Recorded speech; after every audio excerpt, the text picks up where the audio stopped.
Welcome to Lost Relation Chronicles. It was a long drive from the airport to my house, and my mind was racing as I navigated the freeway. Let me backtrack to explain what had me thinking so hard. I'd been in Denver all week for a conference, and on Thursday, my best friend, Alistair, called to tell me he was getting a divorce. His exact words were, "That woman has been cheating on me. I've thrown her out of the house, and I'm sure she'll end up spending the night at your place." Now, Kathy staying at my place wasn't unusual. She and my wife, Maria, often stayed with each other whenever one of us was traveling.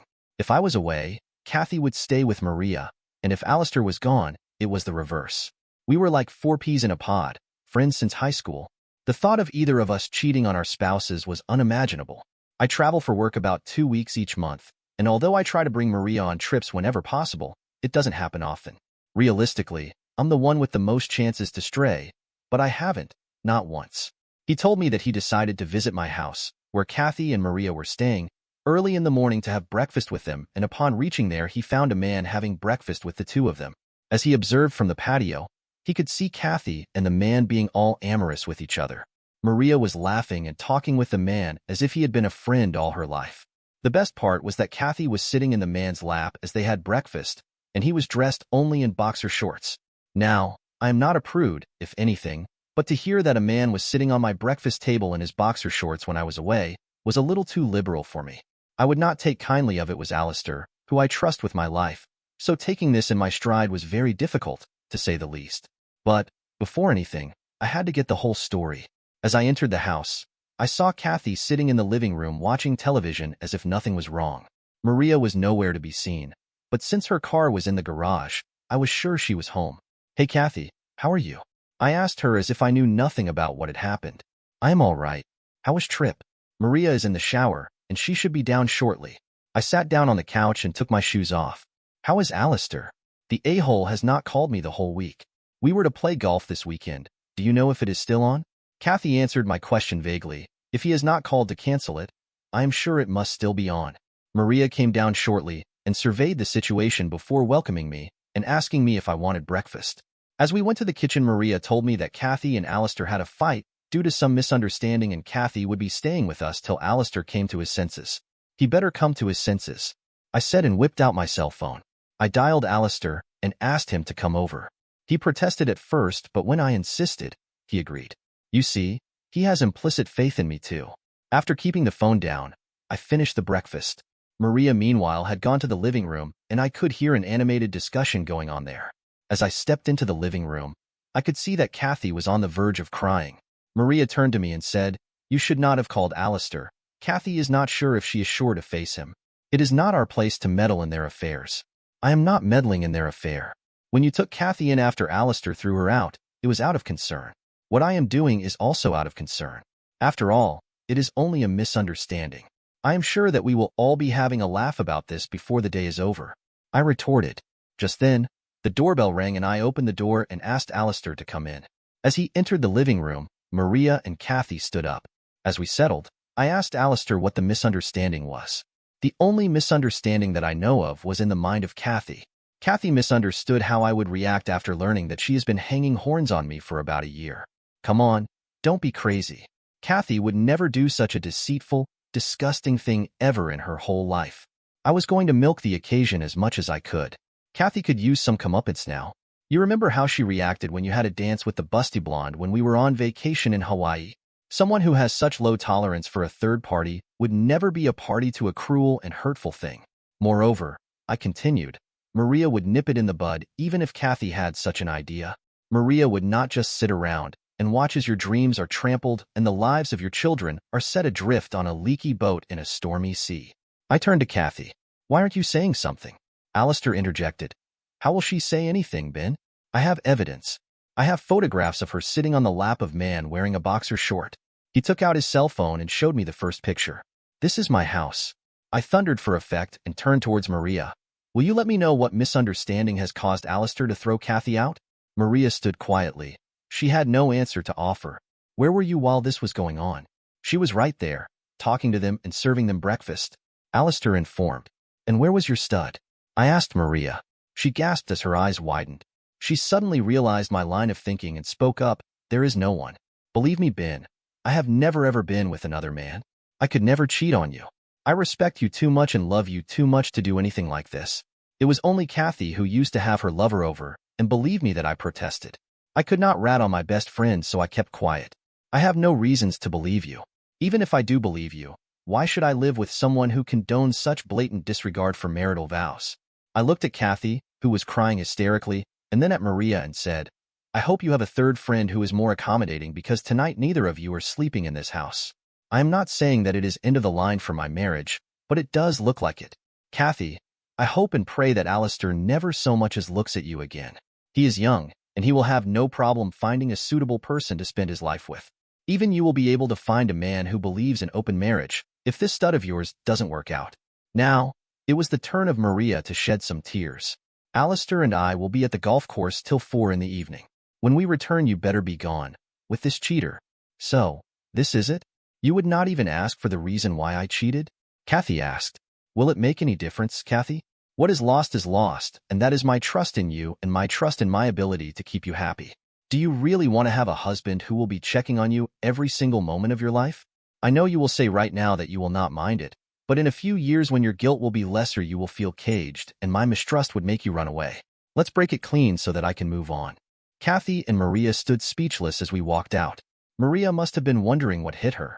If she had actually not cheated, the price she was about to pay for a character flaw was enormous. Let's check the story from Maria's side. I sat wondering what just happened. I had done nothing wrong. I was not the one who was cheating. How could this happen to her? All that I am guilty of was supporting my friend at a time when I should not have. As I packed my overnight bag, my heart was breaking. Never in 1,000 nights did this dream come to me that I would be in a situation as hopeless as this. There was no doubt in my mind that the marriage would survive if Ben gave me a chance to explain things. However, survival of the trust and ease in the marriage was under severe doubt. Kathy was no help in the state that she was. I had to decide where to go, and I decided on a small motel not too far from my house. It was a nice, comfortable motel, but sleep was far from my eyes. I just kept crying thinking about how stupid I had been. While I was not very enthusiastic about Kathy cheating on Alistair, I had gone along after Kathy convinced me that she was still in love with Alistair and was doing it just for a little thrill. The rationale did not go well with me, but I strung along because I would not dare to let Kathy meet Simon at a motel where the chances of her getting caught and hurting Alistair were more. I could of course think of a million reasons why Ben would not trust me. I had, after all, been hiding such a big secret from him. I was an accessory to the adultery and would be tried such in the court of life. I had no clue what would happen to me.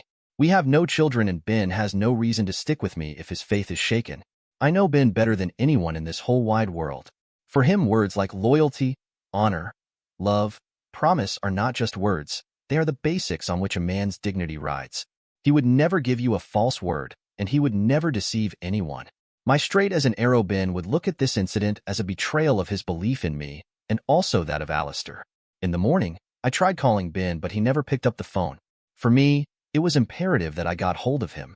I called up his office only to be told that he had taken a week's leave and was away from the town. I tried calling up Alistair to explain matters to him, but it was futile as well, although Alistair did pick up the phone once, but he hung up as soon he realized that it was I. Meanwhile, Kathy was inconsolable. Her marriage had ended without any ray of hope left. Kathy never did study beyond high school because of the death of her parents. Being all alone in the world after their death, she was taken care of by Alistair's parents, who were not too rich to begin with. They did take good care of her, but could not afford to send her to college or arrange for any higher education for her. Since Alistair was an extremely good provider, she never did need to work, but I worked all my life despite the fact that Ben was a very successful guy. Now, Kathy had nowhere to turn to. All that she would have to live on would be the money from settlement after divorce. She had no skills apart from cooking that could get her a job. I tried to be positive for the first 2 days and still hoped that once Ben felt he had punished me enough, he would come back. That positive attitude vanished as soon as I was served with divorce papers. The reason listed was incorrigible difference. For more than 8 years, I've invested my heart and soul into my marriage and have tried to be a good wife to him. I was not just his wife, I was also his best friend. Of course, there have been highs and lows as in any relationship, but we fought with and for each other to stay together, and we're planning to do that forever. Ben is a loving and caring husband and an extremely good lover. So why did I lie to him? Well, technically I did not lie to him. All I did was not tell the truth. I can understand how his relationship with Alistair was put under test here. If our marriage survived, his friendship would not. Alistair could never bear to look at my face again. Not just Alistair. All of Ben's friends would look at me as an individual who condoned adultery. My social life was going to change drastically no matter what the outcome. I called up Ben after receiving the divorce papers, and surprisingly, he picked up the phone. I need to talk to you. I think you are taking it a little too far. If you talk to me, it would become clear to you. I begged him for an opportunity to talk. If nothing else, I deserve a few minutes of your time. Why don't you come over to the house? We can talk over a coffee. He sounded calm, and that was something that I could see as a positive sign. Maybe, just maybe, he was through tormenting me and would give in after a bit of groveling on my part. Let's check the story from Ben's side. I did not know what to do, honestly. This lie was not something we could not get past. After all, she was not the one who was cheating. My problem was not with her lies. It is not like I have never lied to her. Spouses speak convenient lies to each other all the time. My problem was not that at all. My problem was with the moral stand that she had taken. If she had kept Kathy's indiscretion a secret and worked on breaking her habit of chasing after unsuitable men, that would have made sense to me. That would have made great sense to me, and I would have respected that. How was I to respect what she had done? I was lost in these thoughts when Maria's car came to a stop in our drive. She stepped out of the car and waited for a moment before walking towards the main door. She was modestly dressed. At least she was trying to subvert the whole conversation with her sexual charm. I waited for her to walk in the door, but she stopped and rang the bell. I guess she was more unsure of me than I was. My plan was to unsettle her as soon as she came in. That was not required. She had a tear in her eye and was looking lost. Despite her best attempt to look composed, I could see that she was barely holding herself together. Thank you for meeting with me. She spoke in almost a whisper as we sat down. I would like to hear your rationale behind lying to me. I am most interested in knowing how can you justify that this day forward you've ruined everything that we have worked for in the last 8 years. She slowly but sternly started speaking. I have done nothing wrong for our marriage. Yes, I have broken your trust, but I have not broken any of my marital vows. I still respect you and love you with all my heart. I have not once doubted your or my devotion to this marriage. What I am guilty of is a bad judgment when it came to an affair in which I was not a party. I am guilty of hiding something from you that most women would have hidden from their husband anyway. She is not the first woman we know who has cheated, and almost in all the cases I have known about the affairs much before you have.